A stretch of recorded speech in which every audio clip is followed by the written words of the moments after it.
আসসালামু আলাইকুম রহমতুল্লাহ। দেখেন সম্মানিত প্রিয় দিনী ভাই বোনেরা, আমাদের দোয়া যখন আল্লাহ তাআলার দরবারে কবুল হয় না, যখন আমরা বিভিন্ন প্রকারের তাবিজ কুফরি কালাম করেও আমাদের দোয়া কবুল হয় না, তখন কিন্তু আমরা অস্থির হয়ে যাই। আর আল্লাহ তাআলা সূরা মাআরিজের 19 এবং 20 নম্বর আয়াতে আল্লাহ তাআলা বলতেছেন, আমি মানুষকে অস্থির স্বভাবের করে সৃষ্টি করেছি। আল্লাহ রাব্বুল আলামিন বলতেছেন, ইন্নাল ইনসানা খুলিকা হালুআ, নিশ্চয় মানুষকে অত্যন্ত অস্থির স্বভাবের করে সৃষ্টি করা হয়েছে। পরে আয়াতে আল্লাহ তাআলা বলতেছেন, ইদা মাসসাহুশ শাররু জাজুআ, কখন সে অস্থির হয়? যখন তাকে অকল্যাণ স্পর্শ করে তখন সে অস্থির হয়ে পড়ে।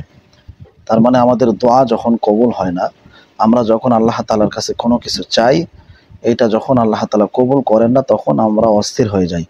আসলে অস্থির হওয়াটা এটা আমাদের স্বভাব, এটা আমাদের সৃষ্টিগত স্বভাব।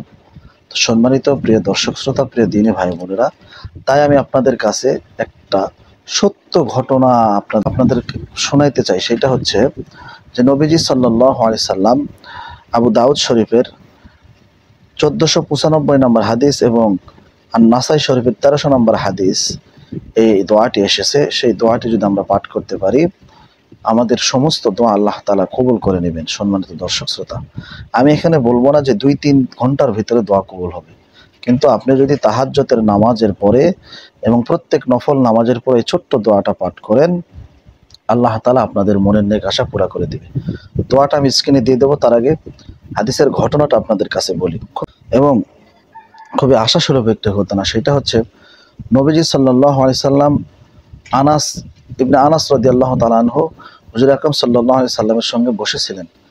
তখন মসজিদে নববীতে এক বেজোয়াইন সাহাবী এসে 2 রাকাত নফল নামাজ পড়ে আল্লাহ তাআলার কাছে এই দোয়া করে দোয়া করলেন হাত উঠাইয়া। যখন ওই ব্যক্তিটা সাহাবী চলে গেলেন, তখন ইবনে আনাস রাদিয়াল্লাহু তাআলা আনহু নবীজি সাল্লাল্লাহু আলাইহি সাল্লামকে জিজ্ঞাসা করলেন, ইয়া রাসূলুল্লাহ, সে কি এমন দোয়া পড়ল? নবীজি সাল্লাল্লাহু আলাইহি সাল্লাম বললেন, সে ইসমে আজম পরে দোয়া করল, সুবহানাল্লাহ সুবহানাল্লাহ সুবহানাল্লাহিল আযীম।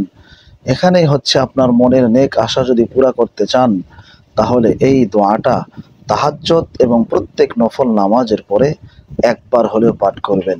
সেই দোয়াটা এসেছে আবু দাউদ শরীফের 1495 নম্বর হাদিসে আর নাসাই শরীফের 1300 নম্বর হাদিসে। প্রমাণ সহ আমি স্ক্রিনে দিয়ে দিলাম, আপনারা দেখে মুখস্থ করে নেবেন ইনশাআল্লাহ। দোয়াটা আমি স্ক্রিনে দিয়ে দেবো। দোয়াটা হচ্ছে, আল্লাহুম্মা ইন্নী আসআলুকা বিআন্না লাকাল হামদ লা ইলাহা ইল্লা আনতাল মান্নানু বাদিউস সামাওয়াতি ওয়াল আরদ ইয়া যাল জালালি ওয়াল ইকরাম ইয়া হাইয়্যু ইয়া কাইয়্যুম। আপনারা যে ডান পাশে দেখতে পাচ্ছেন, দোয়াটা আমি আবারও বলতেছি, বাংলা উচ্চারণ, আল্লাহুম্মা ইন্নী আসআলুকা বিআন্না লাকাল হামদ লা ইলাহা ইল্লা আনতাল মান্নানু বাদিউস সামাওয়াতি ওয়াল আরদ ইয়া যাল জালালি ওয়াল ইকরাম ইয়া হাইয়্যু ইয়া কাইয়্যুম। বাংলা উচ্চারণ আমি দিয়ে দেবো, আপনারা দেখে মুখস্থ করে নেবেন। দোয়াটার অর্থ আমি স্ক্রিনে দিয়ে দিচ্ছি, আপনারা দেখেন। খুব সুন্দর একটি অর্থ, হে আল্লাহ, আমি তোমার নিকট প্রার্থনা করছি, নিশ্চয় সমস্ত প্রশংসা তোমারই জন্য। তুমি ছাড়া আর কোনো উপাস্য নেই, কোনো মাবুদ নেই। তুমি মহান, তুমি অনুগ্রহশীল, আসমান ও জমিনের স্রষ্টা। হে মহিময় ও সম্মানের অধিকারী, হে চিরঞ্জীবী ও সর্বধারক ও পালন কর্তা। আপনারা দেখে মুখস্থ করে নেবেন। এই দোয়াটা যদি আপনারা পড়তে পারেন, খুব শক্তিশালী পাওয়ারফুল একটি দোয়া।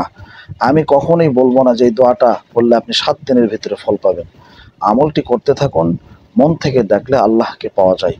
সম্মানিত দর্শক শ্রোতা, মন থেকে আল্লাহকে ডাকুন, আল্লাহ অবশ্যই এই ইসমে আজমের ওসিলায় আল্লাহ তাআলা আপনার দোয়া কবুল করে নেবেন। পুরো ভিডিও যারা দেখলেন, দেখে দোয়াটি যারা শিখলেন, আজকে থেকে একটা নিয়ত করুন এবং ওই নিয়তের উপর আপনি এই দোয়াটা তাহাজ্জুদ এবং প্রত্যেক নফল নামাজের পরে পড়ার চেষ্টা করুন। সম্মানিত দর্শক শ্রোতা, আজকে ভিডিওটি এই পর্যন্তই। যদি দোয়াটি ভালো লেগে থাকে, ইসমে আজমটি যদি ভালো লেগে থাকে, অবশ্যই আপনি দেখবেন, আপনার ফ্যামিলির সবাইকে দেখার সুযোগ করে দিবেন, দোয়াটি বারবার দেখে মুখস্থ করে নেবেন। দেখা হচ্ছে নতুন আরেকটি কোনো ভিডিওতে। ততক্ষণ পর্যন্ত সুস্থ থাকুন, ভালো থাকুন। আল্লাহ হাফেজ। আসসালামু আলাইকুম।